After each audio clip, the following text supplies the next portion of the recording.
beg to disagree with your premise, ma'am. I understand, Mr. President, but that is a manifestation. Yes, but Thank you, if Mr. police is President. supposed to do his duty, he goes to school for 2 years.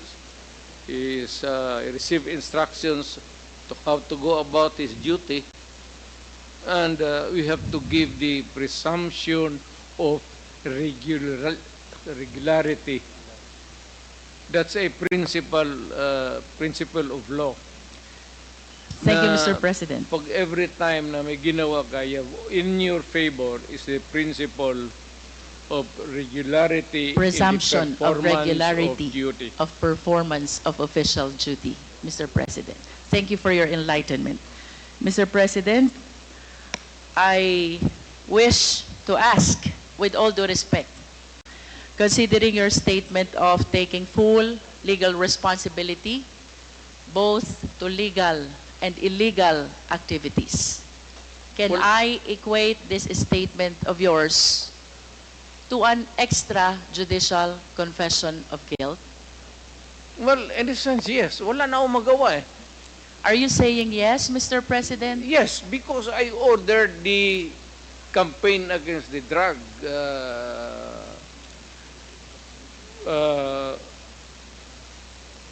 syndicates. At kung anong ginawa nila, whether illegal or not, it was ako ang nag-utos. In that sense, I take that responsibility of their actions. Wala akong magawa eh. Commander ako, nag-utos ako. Puntahan ninyo yan. Just like a commander, or not a military, police, iutusan mo. Pag may nangyari dyan, magkabulyaso, whether right or wrong, iyo yan. Iyo talaga yan. Kung hindi ka naman bobo na mayor, hindi mo iwanan yung tao na inutusan mo. Unless yung pumunta doon, inutusan mo mag-operate ng illegal gambling or mga droga, tapos nag-rape, kung anong ginagawa na kabalastugan, ako na mismo ang papatay, hindi na kailangan na hintayin mo pa. Mr. President, earlier, you conformed to my statement that I can equate your statement of taking full legal responsibility as an extrajudicial confession of guilt. You said yes to that. Yeah. No, I'm just reiterating the question, Mr. President. It's not about guilt or a wrong. What I'm saying is that yung lahat ng inutusan ko yung war against drugs, o yung isang platoon dyan o isang batalyon, kung ano yung ginagawa nila, kaya I take full responsibility for that. Mr. President, you are surrounded by, I believe, 4 lawyers. Hindi ko na kailangan, ma'am. Because I can you are a take it- lawyer I can yourself. take of myself. I can take care of Yes. myself. And of course, you understand the elements of an extrajudicial confession. Yes. You confirm that you are of sound mind. And not only that, body Yes. as well. You confirm that your statement is voluntary. Yes. And of course, you confirm that you understand the consequences of your extrajudicial confession. Hindi naman alam ko hindi naman ito korte. So I understand, Mr. President. That's why we call it extrajudicial confession. It is not a confession, it is a statement coming from the mouth of a mayor or a president at that time. It is not a confession. You are characterizing the word. Mali, ma'am. The only one, Do not characterize that as a wrong. Mr. President, Policy yan. the only one that is missing among these elements is that it should be in writing. What? And my question will you be willing to translate into writing the statement that you earlier said? Hindi na nga ako marunong, yung pirma ko noon, hindi na nga pirma ko ngayon. But of course, you have a lawyers to help and assist you. prepare this written document? Hindi ko na kailangan yan. Babait ko pa writing dito na ngayon. It's documented by the records here. Magtanong na kayo ng magtanong. Anong gusto mong tanongin? Kriminal? Mr. President, I wish to proceed to my next question. Do you know Laod firing range? Do you know? Alam niyo po ba yung Laod firing range? So, hindi. Do you know? Nalalaman niyo po ba kung ano Tao o yan. saan yung Laod firing range? Doon ako nagpa-practice magbarel para pumatay ng tao. Thank you. Nagpa-practice po kayong bumaril Oo. para pumatay ng tao. Oo. And alam niyo din po ba yung Laod Quarry? Hindi ko na negosyo yan, ma'am. Yung firing range, ha? But at least you are aware that Laod firing range is situated in the Laod Quarry, within the premises and compound of Laod Quarry. Siguro. Tama po ba Within yun? the premises of a quarry, there is a firing range. Do you should confirm be- that, Mr. President? That should be the question. Do you know Ben Laod? Yes, I think so. Who is Ben Laod? Si policeman. He's a policeman. He owns the land He owns the land. where the firing range is located. And do you remember, Mr. President, that the CHR, during the time of the former chairman, Laila de Lima, investigated and inspected this Laod Quarry, where they were able to discover human bones. Are you aware of that?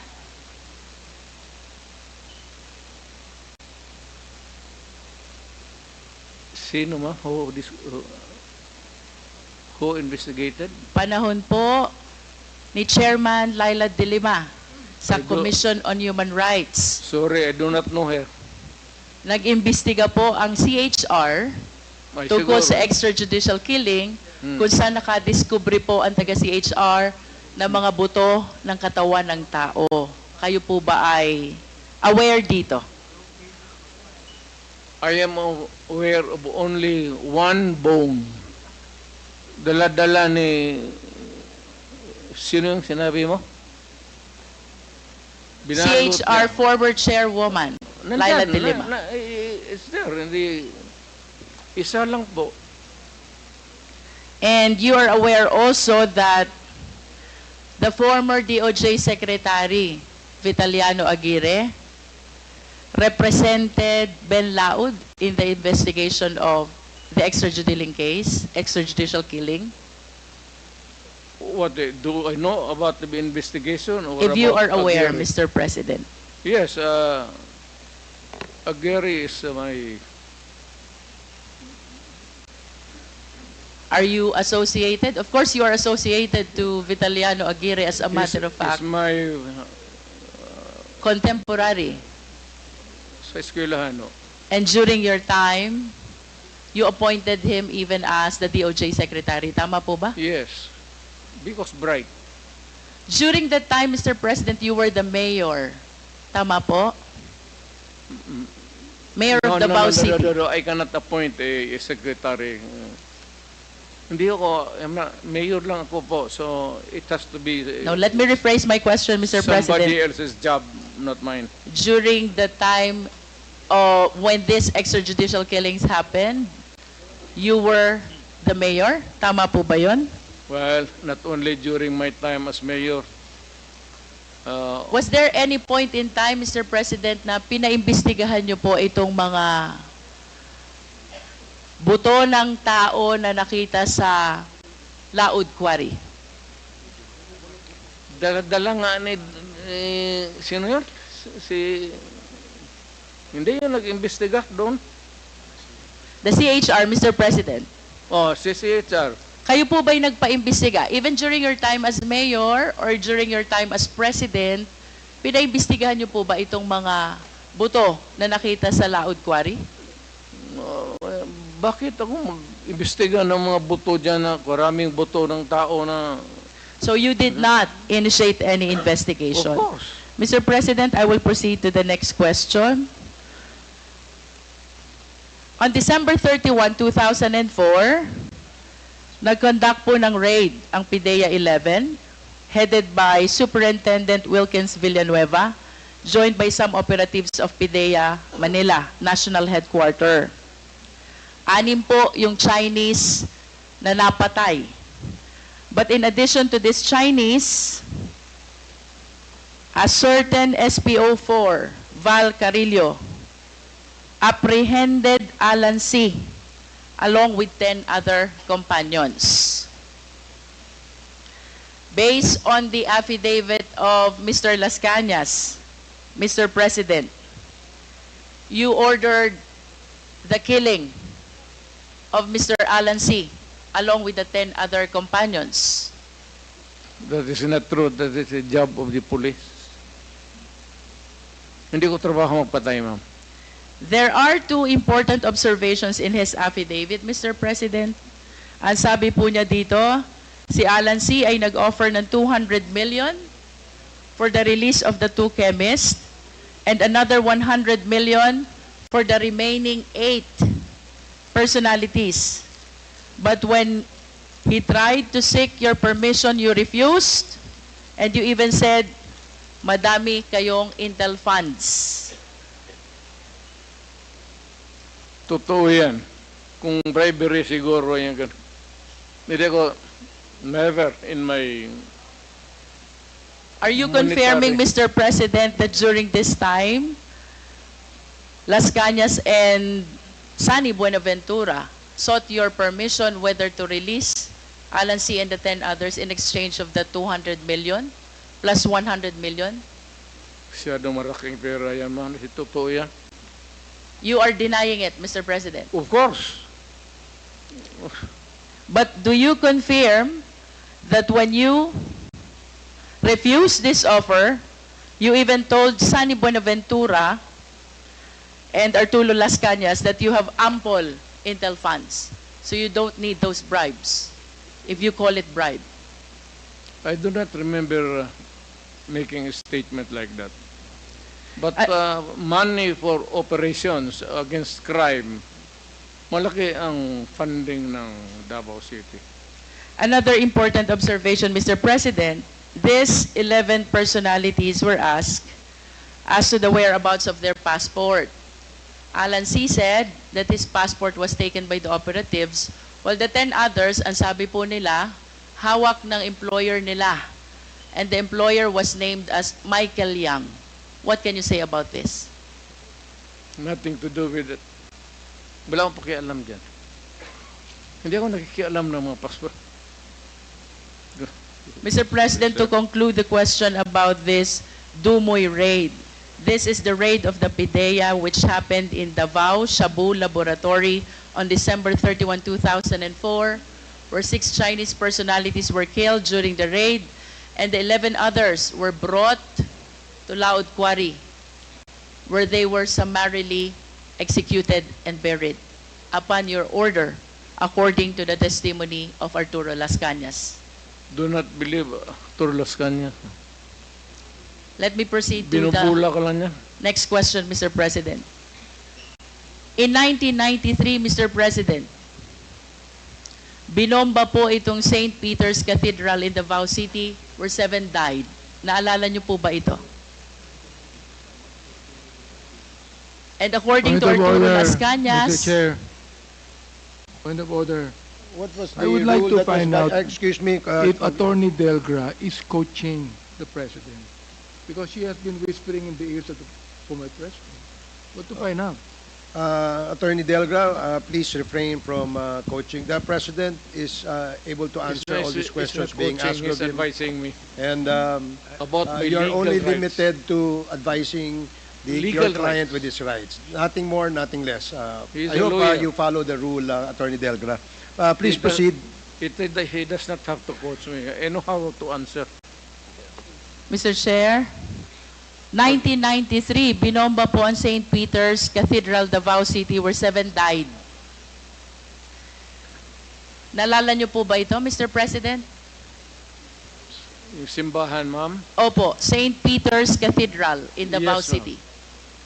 At sangayon po kay Arturo Las Cañas, kayo ay galit na galit sa pangyayaring ito. Sinong hindi magalit, ma'am? At dahil po sa inyong mahigpit na galit, ay inorderan nyo po itong sina Las Cañas na bombahin ang mga moske, kasama po ang Kamamara Mosque at Bancorehan Mosque. What can you say about this? Crazy, ma'am. Do you know that my mother is a Muslim? That's an idiot statement. In other words, you are denying. Of course. Mr. President, let me proceed to June Pala. Sino po si June Pala? Well, he was a broadcaster. He is a broadcaster who used to criticize you during his programs. Tama po ba? Everybody, pati ako, tama yan. Trabaho niya yan. And according to the testimony of Arturo Las Cañas, you ordered the killing of June Pala. Niwala kay Las Cañas. Lahat na nandang participation ng crime niya, kanya. There's a pattern, you know. Look at the pattern of the crimes. Kanya lahat ng ano. Do you believe that as a policeman? Would I? Would I? Kanina po, Mr. President, I started my interpellation with acknowledging your courage in taking full legal responsibility to all the victims of war on drugs, and you said both legal and illegal. The reasons why I asked about Laod Quarry, where human bones were found. The reason why I asked about the Dumoy raid, where 11 Chinese personalities were summarily brought and killed to Laod Quarry. The reason about why I asked about the mosque bombing and the killing of June Pala is I wanted to substantiate the courage that I saw on you when you initially expressed taking full legal responsibility to all the victims of war on drugs, both legal and illegal, according to you. You are substantiate? Yes, Mr. President. Where's the proof? Mr. President, I'm anchoring my questions about the separate incidents from your initial statement that you are taking full legal responsibility Yes. to all the victims of war on drugs. You said both legal and illegal. Yes. Mr. President, you are a long-time prosecutor, correct? Correct. And of course, it is very fundamental upon us, all lawyers, the Yeah. requirements of due process. We are zeroing in on a particular individual now. Due process is the law which hears before it condemns. Due process is the law which requires notice and hearing. If you say so. Mr. President, I hope that we will be reminded that by due process, the end does not justify the means. Kanina po, tinanong din po kayo ni Honorable Brosas about the number of the victims of war on drugs. Tinanong po kayo about statistics, and you lamented na hindi nyo po alam or dala yung records. Now, I want to share to the public the statistics of the victims of war on drugs. Well, we are... Mr. President, this is from PIDEA. I think this is a consolidated effort of Karapatan, Global Witness, National Union of Journalists of the Philippines, the Supreme Court, Rappler, and the Philippine Drug and Enforcement Agency. We have 6,252 individuals in police anti-drug operations as of May 2022. 27,000 to 30,000 individuals, including those killed vigilant style.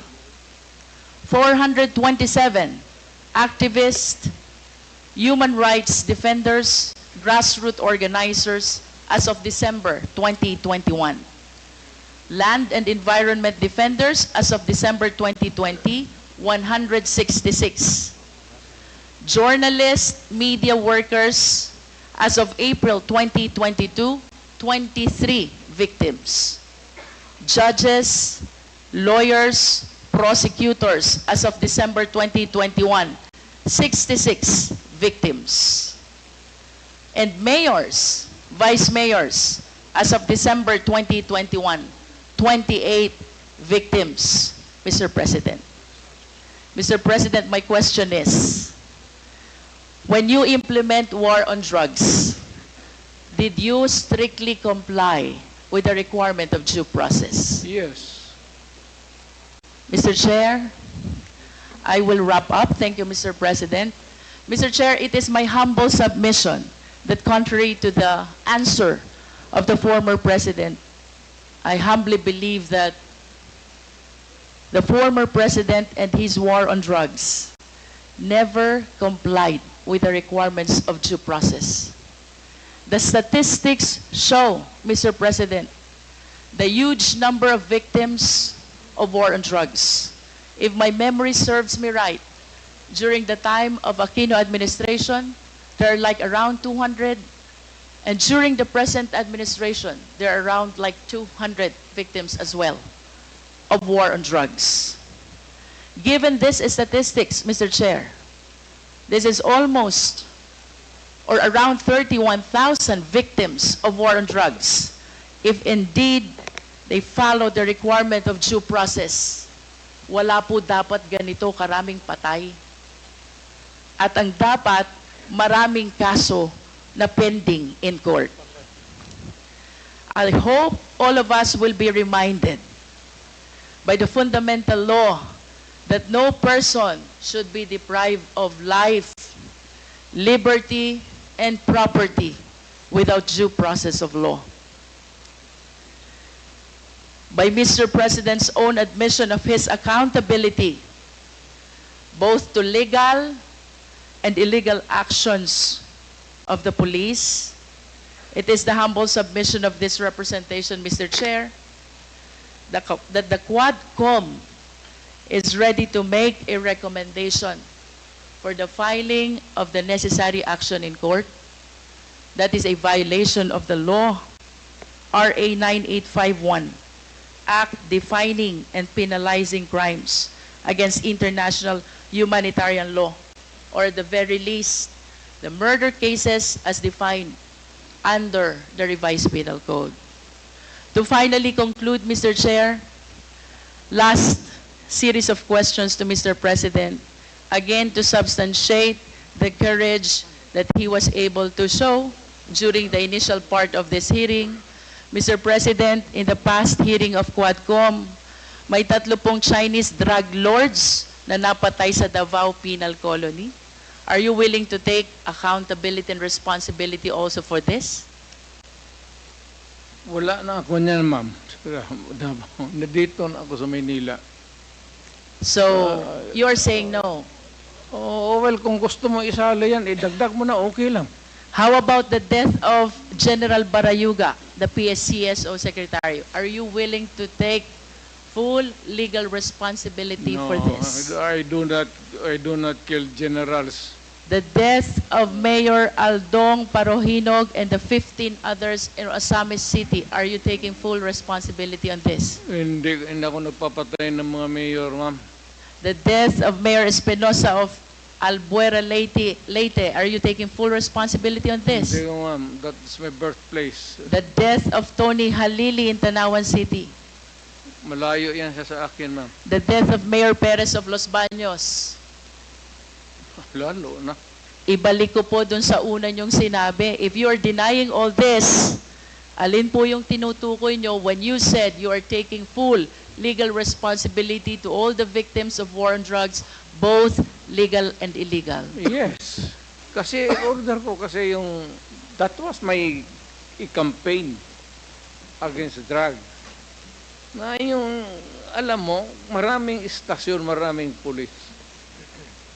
Kung nagkaletse-letse doon, hindi ka maghugas ng kamay. Dapat sabihin mo, akin dyan, kasi of course, nagkamali sila. Now, if there is an appropriate action na gusto ninyong ilabas, then file the case in court. Wala namang pigil. Matagal na yan yung sabi extrajudicial killing.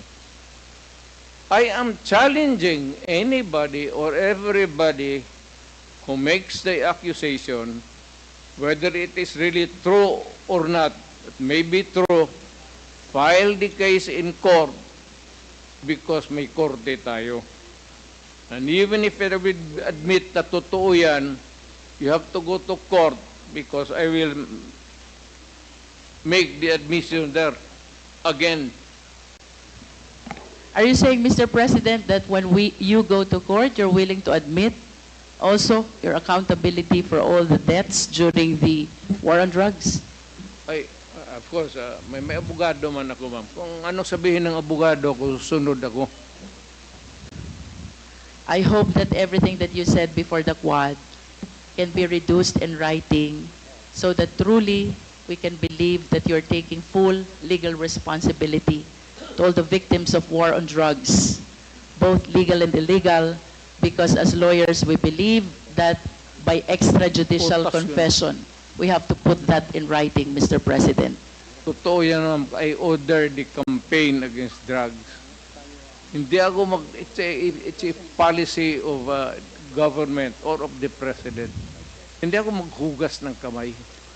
Hindi ako magsabi, hindi, kasi yung department yan, hindi, akin yun. Mr. President, last question. If one of these days the ICC will come, will you voluntarily submit yourself?